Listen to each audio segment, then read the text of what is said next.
ഇടതുപക്ഷ ജനാധിപത്യ മുന്നണി ഗവൺമെന്റ് PMC പദ്ധതിയിൽ ആദ്യം ധാരണാപത്രത്തിൽ ഒപ്പിടുകയും അതിനുശേഷം അതിൽ നിന്ന് പിന്മാറുകയും ചെയ്യുകയുണ്ടായി എന്നുള്ള വിവരം എല്ലാവർക്കും അറിയാവുന്ന കാര്യമാണ്. അതിനുശേഷം UDF അതേപോലെ പ്രത്യേകിച്ച് മുസ്ലിം ലീഗ് പാർട്ടി ഒപ്പിട്ട LDF ഗവൺമെന്റ് ഒപ്പിട്ട അവസരത്തിൽ ഇതിൽ നിന്ന് പിന്മാറണമെന്നും ഞങ്ങൾ ഈ PMC പദ്ധതി അറബിക്കടലിൽ എറിയുമെന്നൊക്കെ പറഞ്ഞ് വലിയ സമരമാർഗങ്ങൾ നടത്തുകയുണ്ടായി. എന്നാൽ UDF ഗവൺമെന്റ് അധികാരത്തിൽ വന്ന ശേഷം അവർ പറയുന്നത്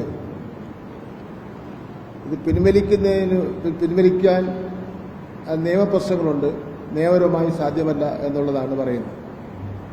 അതിന് ബഹുമാനപ്പെട്ട മുഖ്യമന്ത്രി പറഞ്ഞ ഒരു കാര്യം 92 കോടി രൂപ PMC പദ്ധതിക്ക് വേണ്ടി വാങ്ങി എന്നുള്ളതാണ്. PMC പദ്ധതിക്ക് വേണ്ടി 1 രൂപ പോലും വാങ്ങിയിട്ടില്ല എന്ന് മാത്രമല്ല, PMC പദ്ധതി ഒപ്പിടുന്നതുമായി ബന്ധപ്പെട്ടുള്ള ടേംസ് ആൻഡ് കണ്ടീഷൻ ഒന്നുപോലും ഒപ്പിടുന്നതിന് വേണ്ടി തയ്യാറായിട്ടില്ല.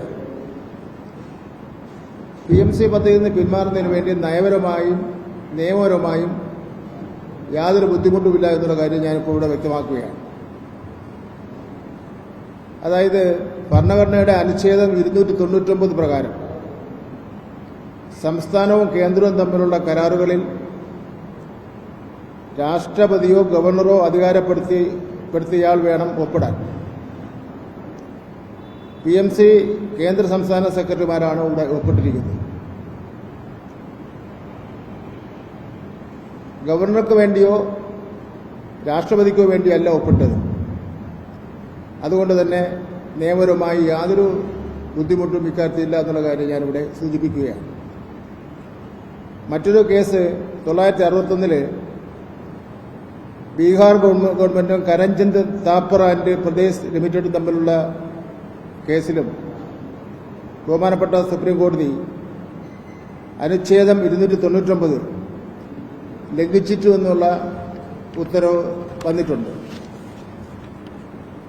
കേരളത്തിൽ തന്നെ കേരളവും തിരുവനന്തപുരം ഗോൾഫ് ക്ലബും തമ്മിലുള്ള കരാർ, അതിലും കേരള ഹൈക്കോടതിയുടെ സമാന നിരീക്ഷണം നടത്തിയിട്ടുണ്ടെന്നുള്ള കാര്യം കൂടി ഞാനിവിടെ സൂചിപ്പിക്കുകയാണ്. അനുച്ഛേദം 166 പ്രകാരമുള്ള റൂട്ട്സ് ഓഫ് ബിസിനസിൽ ഗവൺമെന്റിന്റെ നയപരമായ കാര്യങ്ങൾ തീരുമാനിക്കേണ്ടത് മന്ത്രിസഭയാണ്. ഇത് ഒപ്പിടുന്നതിന് വേണ്ടി മന്ത്രിസഭ തീരുമാനം എടുത്തിട്ടില്ല. ഇത് മാത്രമല്ല, 40% ഫണ്ട് സംസ്ഥാന ഗവൺമെന്റാണ് കൊടുക്കേണ്ടത്. ഇപ്പോൾ സംസ്ഥാനത്തിന് സാമ്പത്തിക ബാധ്യത വരേണ്ടതാണ്. ധനകാര്യ വകുപ്പിന്റെ അംഗീകാരം വേണം. ഇക്കാര്യത്തിൽ ധനകാര്യ വകുപ്പിന്റെ അംഗീകാരവും വാങ്ങിയിട്ടില്ല.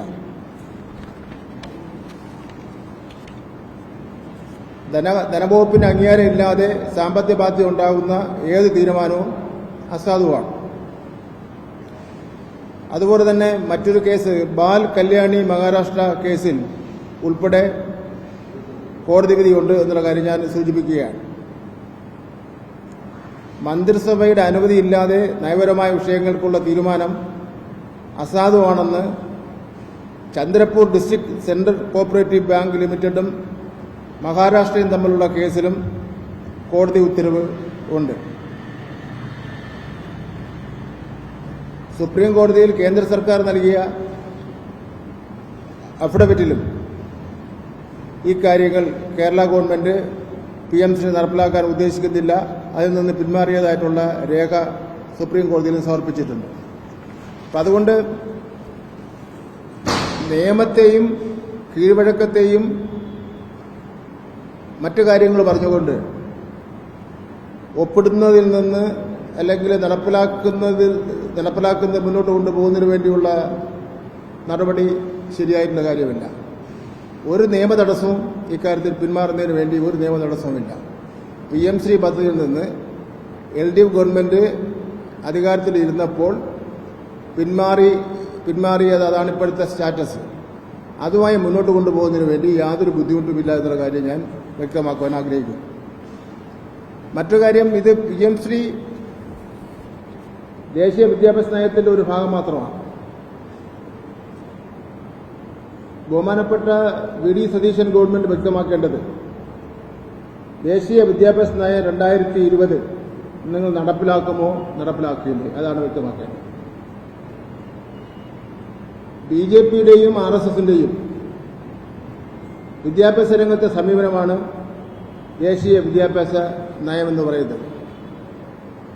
ദേശീയ വിദ്യാഭ്യാസ നയം പ്രഖ്യാപിച്ചപ്പോൾ തന്നെ ഇടതുപക്ഷ ജനാധിപത്യ മുന്നണി ഗവൺമെന്റ് അന്ന് ഈ വിദ്യാഭ്യാസ നയം നടപ്പിലാക്കില്ല എന്നുള്ള നിലപാട് സ്വീകരിക്കുന്നതിന് വേണ്ടി തയ്യാറായി. കോൺഗ്രസിന്റെ ചില ഗവൺമെന്റുകൾ പോലും നടപ്പിലാക്കുന്ന നിലപാട് സ്വീകരിച്ചു.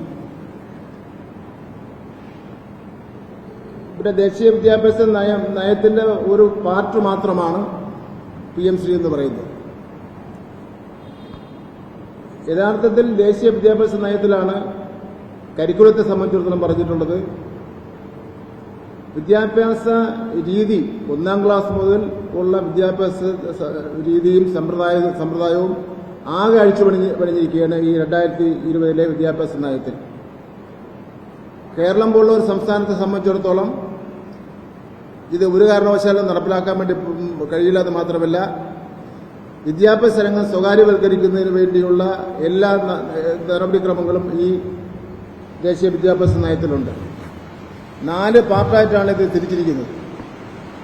പ്രൈമറി വിദ്യാഭ്യാസത്തെ സംബന്ധിച്ചിടത്തോളം ഒരു പാർട്ട്, കോളേജ് വിദ്യാഭ്യാസത്തെ സംബന്ധിച്ചിടത്തോളം ഇതിന്റെ ഇംപ്ലിമെന്റേഷന്റെ നടപടിക്രമങ്ങൾ, അങ്ങനെ 4 പാർട്ടായിട്ട് തിരിച്ചിട്ടുണ്ട്. അപ്പോൾ അതിലൊരു ചെറിയൊരു പാർട്ട് മാത്രമാണ് ഈ PM ശ്രീ പദ്ധതി. അപ്പോൾ ദേശീയ വിദ്യാഭ്യാസ നയം കേരളത്തിലെ ഇടതുപക്ഷ ജനാധിപത്യ മുന്നണി ഗവൺമെന്റ് നടപ്പിലാക്കില്ല എന്ന് പ്രഖ്യാപിക്കുക മാത്രമല്ല, ദേശീയ വിദ്യാഭ്യാസ നയത്തിന്റെ ഭാഗമായി ചരിത്രത്തെ മാറ്റി എഴുതുന്നതിന് വേണ്ടി ചരിത്ര സത്യങ്ങളെ മാറ്റി എഴുതി പുതിയ പാഠപുസ്തകം നിർമ്മിച്ചപ്പോൾ അതിനെ മറികടന്നുകൊണ്ട് ആ മാറ്റപ്പെട്ട ചരിത്ര സത്യങ്ങൾ ഉൾപ്പെടുത്തിക്കൊണ്ട് പുതിയ പാഠപുസ്തകം പ്രസിദ്ധീകരിച്ച ചരിത്രമാണ് കേരളത്തിലെ LDF ഗവൺമെന്റിന് ഉള്ളത്. അപ്പം അതുകൊണ്ട് ബഹുമാനപ്പെട്ട കേരളത്തിലെ മുഖ്യമന്ത്രിയും ബഹുമാനപ്പെട്ട വിദ്യാഭ്യാസ മന്ത്രിയും വ്യക്തമാക്കേണ്ടത്, നിങ്ങൾ ദേശീയ വിദ്യാഭ്യാസ നയം 2020 നടപ്പിലാക്കുന്നുണ്ടോ നടപ്പിലാക്കുന്നില്ലേ എന്നുള്ള നയം നിങ്ങൾ വ്യക്തമാക്കുന്നതിന് വേണ്ടി തയ്യാറാവും. അംഗനവാടികൾ മുഴുവൻ